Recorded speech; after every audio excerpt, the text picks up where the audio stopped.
ஆண்டாள் திருவடிகளே சரணம்.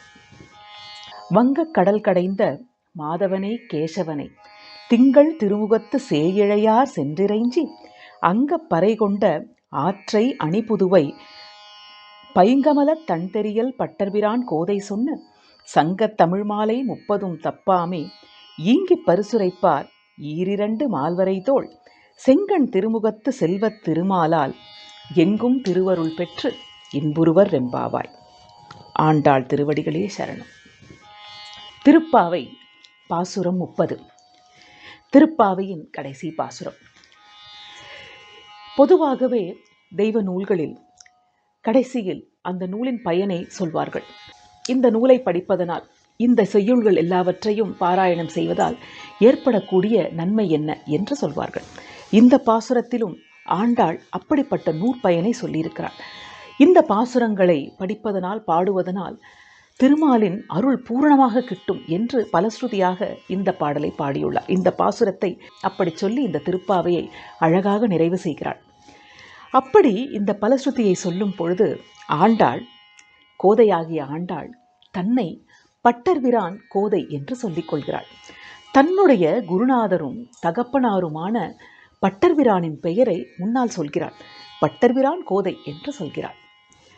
இப்படி தன்னுடைய தகப்பனாரை தன் முன்னால் வைத்து தன்னுடைய பெயருக்கும் முன்னால் அவருடைய பெயரை சொல்லி ஒரு அழகான நன்றியுடைமை இங்கு நமக்கு காண்பித்து தருகிறாள். நன்றியுடைமை என்பது மிகவும் விசேஷமான ஒரு விஷயம். அது ஒரு குணாதிசயம். அந்த நன்றியுடைமை எல்லோருக்கும் இருந்து கொண்டே இருக்க வேண்டும். பொதுவாக நாம் நினைத்துக் கொள்வோம், நாம் நன்றியுடையவராகத்தான் இருக்கிறோம். நமக்கு யார் எந்த உதவி செய்தாலும் உடனே நாம் அவர்களுக்கு நன்றி என்ற வார்த்தையை சொல்லிவிடுகிறோம். நாம் ஏன் இதை ஒரு பெரிய விஷயமாக எடுத்துக்கொள்ள வேண்டும் என்று நாம் நினைக்கலாம். நன்றி என்ற வார்த்தையை வாயளவில் சொல்வது என்பது வேறு, உண்மையில் நன்றியுடையவராக நாம் இருத்தல் என்பது வேறு. பொதுவாக நன்றி இல்லாமல் இருப்பதற்கு, நன்றியுடைமையை காண்பிக்காமல் இருப்பதற்கு என்னென்ன காரணங்கள் இருக்க முடியும் என்று பார்த்தோம் என்றால், முதல் காரணம், நன்றியுடைமை இல்லாமல் இருப்பதற்கு நமக்கு வாழ்வில் மிகுந்த எதிர்பார்ப்புகள் உள்ளன. நிறைய எதிர்பார்ப்புகள். நமக்கு இது இப்படி நடக்க வேண்டும், அது அப்படி நடக்க வேண்டும், இது நமக்கு சரியாக நடக்கவில்லை என்று. அதனால் நாம் என்ன நினைக்கிறோம் என்றால், நமக்கு நம்மை விட நன்றாக இருப்பவர்கள் நமக்கு உதவி செய்ய வேண்டும் என்ற எதிர்பார்ப்பு நமக்கு இருக்கிறது. அப்படி இருப்பவர்கள் உதவி செய்தால் அந்த எதிர்பார்ப்பின் காரணமாக அங்கு ஒரு நன்றி உணர்வு இல்லாமல் போய்விடுகிறது. அந்த எதிர்பார்ப்பை தானே அவர்கள் பூர்த்தி செய்தார்கள், இதில் நன்றி உணர்வு எங்கே வந்தது என்ற உண்மையிலேயே அப்படிப்பட்ட ஒரு எண்ணம் நமக்கு வந்து விடுகிறது. ஆனால் உண்மையில் நாம் யோசித்து பார்த்தால், நமக்கு ஏன் அவர்கள் உதவ வேண்டும்? அதை எதிர்பார்ப்பாக வைத்துக் கொள்ளாமல் அவர்கள் ஏன் நமக்கு உதவ வேண்டும் என்ற கேள்வியை நாம் அங்கு வைத்தோம் என்றால், அவர்கள் நமக்கு உதவும் பொழுது நமக்கு தானாக நன்றி உணர்வு வரும். இரண்டாவது முக்கியமான காரணம், நன்றி உடைமை இல்லாமல் இருப்பதற்கு அவர்கள் கடமையைத்தானே செய்தார்கள் என்று நாம் நினைக்கிறோம். உண்மையில் நாம் அவர்களுக்கு நன்றி சொல்லும் பொழுதும் நிறைய பேர் இப்படி சொல்வார்கள் இல்லையா, நான் என் கடமையைத்தான் செய்தேன், இதற்கு எதற்கு நன்றி சொல்கிறீர்கள் என்று கேட்பார்கள். அதை நாம் பார்த்திருக்கிறோம். கடமையை அவர்கள் செய்தார்கள் என்பது உண்மைதான். ஆனால் அதற்காக நாம் நன்றி இல்லாதவர்களாக இருந்துவிடக்கூடாது அல்லவா? அதுவும் இந்த காலத்தில் கடமையை செய்வதே மிகப்பெரிய சவாலாக இருக்கிறது. இப்படி எடுத்துக்கொள்வோம். ஒருவர் ஒரு குடும்பத் தலைவராக இருக்கிறார். அவர் அந்த குடும்பத்திற்காக பொருள் ஈட்டுகிறார். அலுவலகத்தில் அவருக்கு எத்தனை வேலைகள் இருக்கும். அந்த அலுவலகம் சம்பந்தப்பட்ட எதிர்பார்ப்புகள் எல்லாவற்றையும் அவர் பூர்த்தி செய்ய வேண்டும். அவர் குடும்பத் தலைவராகவும் இருக்கிறார். அதனால் குடும்பத்தில் உள்ளவர்களுடைய தேவையையும் அவர் பூர்த்தி செய்ய வேண்டும். அந்த கடமைகளையும் அவர் நிறைவேற்ற வேண்டும். அவருக்கு வயதான பெற்றோர்கள் இருக்கலாம், சிறு குழந்தைகள் இருக்கலாம், அந்த குழந்தைகளுக்கு உடம்பு முடியாமல் போகலாம். ஒரு கால் அவர்களுக்கு சகோதர சகோதரிகள் இருக்கலாம், நண்பர்கள் இருக்கலாம். இது போன்ற எல்லா கடமைகளையும் அவர் நிறைவேற்ற வேண்டும் என்னும் பொழுது, இதில் ஏதோ ஒருவருக்கு உதவி தேவைப்படும் என்னும் பொழுது அவர் எல்லா கடமைகளையும் பூர்த்தி செய்துவிட்டு தானே இந்த உதவியை அவர் செய்ய வேண்டி இருக்கிறது. அப்பொழுது அவர் கடமையைத்தானே செய்தார் என்று மிக சாதாரணமாக நாம் அதை சொல்லிவிடுகிறோம். ஆனால் எத்தனை கடமைகளுக்கு நடுவே அவர் இந்த கடமையை செய்தார் என்று நாம் யோசித்து பார்க்க வேண்டும் இல்லையா? அப்பொழுது அந்த நன்றி உணர்வு நமக்கு தானாகவே வரும். மற்றும் ஒரு விஷயம், எல்லோரும் சொல்லக்கூடிய விஷயம், நானே ஒரு சோதனையில் இருக்கிறேன், நானே ஒரு கஷ்டத்தில் இருக்கிறேன் என்பதனால் தானே நான் உதவி கோருகிறேன். அதனால் தானே ஒருவரை அழைத்து எனக்கு உதவி செய்ய முடியுமா என்று நான் கேட்கிறேன்.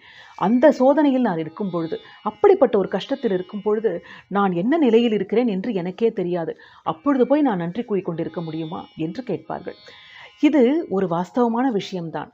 ஆனாலும் கூட நம்முடைய கஷ்டத்திலேயே நாம் மூழ்கி போயிருந்தால், எப்பொழுதுமே நம்முடைய சோதனையை பற்றி நாம் யோசித்து கொண்டிருந்தால் இந்த நன்றி உணர்வு என்பது வராமலேயே போய்விடும். அதனால் எப்பேற்பட்ட கஷ்டத்தில் இருந்தாலும் நமக்கு உதவி செய்பவர்களுக்கு நன்றி என்ற அந்த வார்த்தையை நாம் சொல்லித்தான் ஆக வேண்டும்.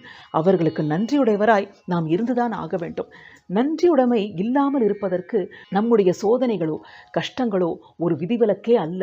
அதை ஒரு காரணமாக நாம் சொல்லவே கூடாது. இன்னும் ஒரு முக்கியமான விஷயம் நன்றியுடைமை இல்லாமல் இருப்பதற்கு அதிருப்தி. நான் எவ்வளவு பெரிய தொகை வேண்டும் என்று கேட்டேன் தெரியுமா? அவர்கள் அதில் ஒரு பாதி கூட தரவில்லை.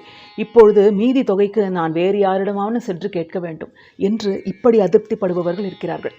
அப்படி என்றால் உதவி செய்பவர்கள் அவர்கள் இஷ்டத்திற்கு ஏதேனும் செய்துவிட்டு போய்விடுவார்கள். அவற்றையெல்லாம் நாம் ஒப்புக்கொள்ள வேண்டுமா என்றால் அந்த அர்த்தத்தில் நான் இதை சொல்லவில்லை. பேருக்காக உதவி செய்பவர்கள், உதவியையே ஒரு பேராக செய்பவர்கள் என்பவரை பற்றி நாம் இங்கு பேசவில்லை. நாம் ஒரு உதவி கோரியிருக்கிறோம், உங்களால் வர முடியுமா என்று கேட்டிருக்கிறோம். அப்படி கேட்டுவிட்டதனாலேயே தன்னுடைய வேலைகளையெல்லாம் ஒதுக்கி கொண்டு எப்படியேனும் வந்துவிட வேண்டும், எப்படியேனும் இவர்களுக்கு உதவி செய்துவிட வேண்டும் என்று ஒருவர் கஷ்டப்பட்டு வரும் பொழுது அந்த உதவியில் நாம் அதிருப்தி காணக்கூடாதல்லவா? அதேபோல் ஒரு பெரிய தொகையை நாம் உதவியாக கேட்டிருக்கிறோம். அந்த தொகை முழுவதையும் அவர்களால் தர முடியவில்லை.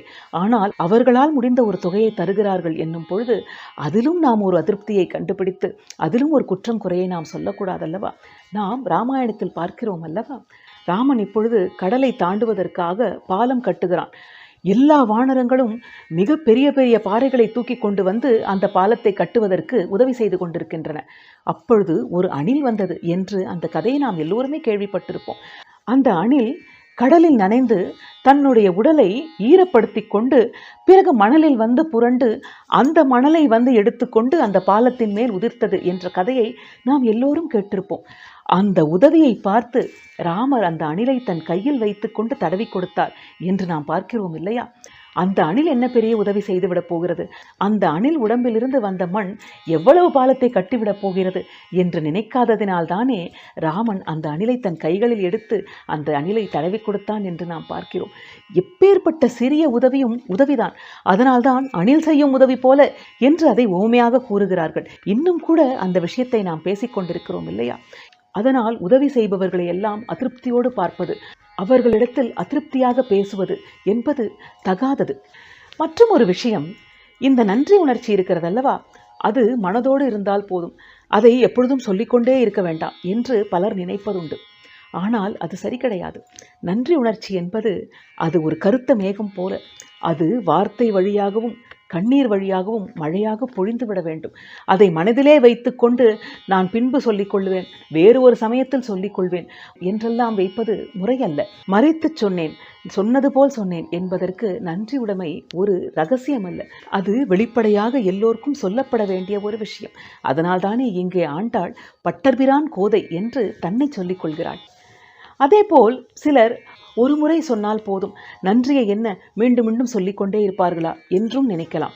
எப்பொழுதோ நடந்த ஒரு விஷயம், அதற்கு இப்பொழுது வரை நன்றி சொல்லிக் கொண்டிருக்க வேண்டுமா என்று நினைப்பவர்களும் இருக்கிறார்கள். நடுக்காவேரி பாகவதர் அடிக்கடி இப்படி சொல்வார், நான் இப்பொழுது ஒரு பாகவதர், என்னை 4 பேருக்கு தெரியும், 4 பேருக்கு என்னை ஒரு பாகவதர் என்று தெரியும். ஆனால் நான் இளவயதில் இருக்கும் பொழுது, என்னை யாருக்குமே தெரியாத பொழுது எனக்கு எப்பேற்பட்ட நண்பர்கள் கிடைத்தார்கள் என்றால், எனக்கு வாழ்வில் ஏற்பட்ட அத்தனை கஷ்டங்களின் போதும் அவர்கள் என் கூடவே இருந்தார்கள், எனக்கு எப்பேற்பட்ட உதவியை செய்தார்கள் தெரியுமா என்று எத்தனையோ வருடங்கள் கழித்து கூட தன்னுடைய நண்பர்களிடம் அவர் தன்னுடைய நன்றியுடைமையை தெரிவித்து கொண்டே இருப்பார். அப்பொழுது அவர்களுடைய நண்பர்கள், இப்பொழுது எதற்கு அதை பற்றி பேசிக்கொண்டிருக்கிறீர்கள் என்று கேட்டால், அப்பொழுது அவர் சொல்வார், இப்பொழுது எதற்கு அதை பற்றி பேசிக்கொண்டிருக்கிறீர்கள் என்று சொல்வது உன்னுடைய பெருந்தன்மை. ஆனால் அந்த நன்றியை மறக்காமல் எப்பொழுதெல்லாம் வாய்ப்பு கிடைக்கிறதோ, எப்பொழுதெல்லாம் நேரம் கிடைக்கிறதோ அப்பொழுதெல்லாம் அந்த நன்றியை சொல்வது என்னுடைய கடமை. அதனால் அந்த நன்றியை நான் மறக்கவே மாட்டேன். எனக்கு எப்பொழுதெல்லாம் நேரம் கிடைக்கிறதோ, எப்பொழுதெல்லாம் ஒரு வாய்ப்பு கிடைக்கிறதோ, யாரிடமெல்லாம் என்னால் சொல்ல முடியுமோ எல்லோரிடமும் நான் சொல்வேன். எனக்கு எப்பேற்பட்ட நண்பர்கள் கிடைத்தார்கள், எனக்கு எப்பேற்பட்ட உதவியை அவர்கள் செய்தார்கள், அவர்களுக்கு நான் எப்படி நன்றி கடன் பட்டிருக்கிறேன் என்று நான் சொல்லிக்கொண்டே இருப்பேன் என்று அவர் சொல்லிக்கொண்டே இருப்பார். அதனால் எப்பொழுதோ நடந்த விஷயம்தானே, அதை மீண்டும் மீண்டும் சொல்லி நாம் நம்முடைய நன்றியை காண்பிக்க வேண்டாம் என்பதெல்லாம் கிடையாது. நன்றி உணர்வு என்பது எப்பொழுதெல்லாம் முடிகிறதோ அப்பொழுதெல்லாம் வெளிப்படும், கண்ணீராய் வெளிப்படும். ஒரு பறவை பிறந்ததிலிருந்தே இறக்கைகள் இல்லாமல் இருக்கிறது. அதற்கு இறக்கைகள் இல்லை என்பதனால் அதனால் பறக்க முடியவில்லை. அப்பொழுது அது மற்றும் ஒரு பறவையை பார்த்து கேட்கிறது, எனக்கு இப்படி ஒரு நிலை நேர்ந்ததே, எனக்கு சிறகுகள் இல்லையே, நான் பறக்க வேண்டும் என்று ஆசைப்படுகிறேன், ஆனால் நான் எப்படி பறப்பது, என்னுடைய வாழ்க்கை இப்படியே இருந்து விடுமா என்று மற்றொரு பறவையை பார்த்து அது கேட்கிறது. அந்த ஞானம் நிறைந்த அந்த மற்றொரு பறவை இந்த சிறிய பறவையை பார்த்து சொல்கிறது, தினமும் நீ கடவுளுக்கு நன்றி சொல், நன்றி சொல்லிக்கொண்டே இரு என்று சொல்லியது. அதற்கு அந்த சிறிய பறவை கேட்டது, நான் எதற்காக நன்றி சொல்வேன், எனக்குத்தான் சிறகுகளே இல்லையே, நான் தான் இந்த உலகத்தை பார்க்கவே இல்லையே, அப்பொழுது நான் அந்த கடவுளுக்கு எதற்காக நன்றி சொல்ல முடியும் என்று கேட்டது. அதற்கு இந்த பறவை சொன்னது, உன்னுடைய வாழ்க்கையில் தினமும் ஏதேனும் ஒரு நல்ல விஷயம் நடக்கும், கண்டிப்பாக நடக்கும். அந்த நல்ல விஷயத்தை கண்டுபிடித்து நீ கடவுளுக்கு நன்றி சொல்லிக்கொண்டே இரு, அந்த நன்றியே உனது வாழ்க்கையில் ஒரு வசந்தத்தை கொண்டு வரும் என்று சொல்லியது. இப்பொழுது இந்த சிறிய பறவை இருக்கிறதல்லவா, சிறகில்லாத பறவை, தினமும் ஒரு நல்ல விஷயத்தை பார்த்தது, தினமும் ஒரு நல்ல விஷயத்தை கண்டுபிடித்து கடவுளுக்கு நன்றி சொல்லிக்கொண்டே இருந்தது.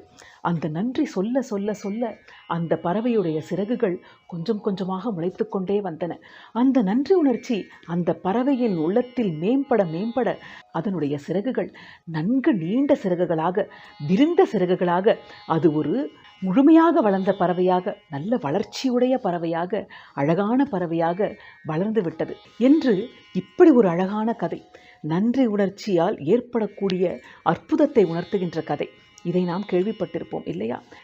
நன்றி உணர்ச்சி நமது மனதில் மேம்பட நமது வாழ்வில் மிகுந்த அற்புதங்கள் நடக்கும், மிகுந்த அதிசயங்கள் நடக்கும். அப்படிப்பட்ட அற்புதங்களை நடக்க வைப்பதற்கு நன்றி உணர்ச்சியே ஒரு மந்திரம் என்பதை நாம் புரிந்து கொள்ள வேண்டும். இங்கே ஆண்டாள் இந்த பாசுரத்தை முடிக்கும் பொழுது பட்டர்பிரான் கோதை என்று தன்னை சொல்லிக் கொள்கிறாள்.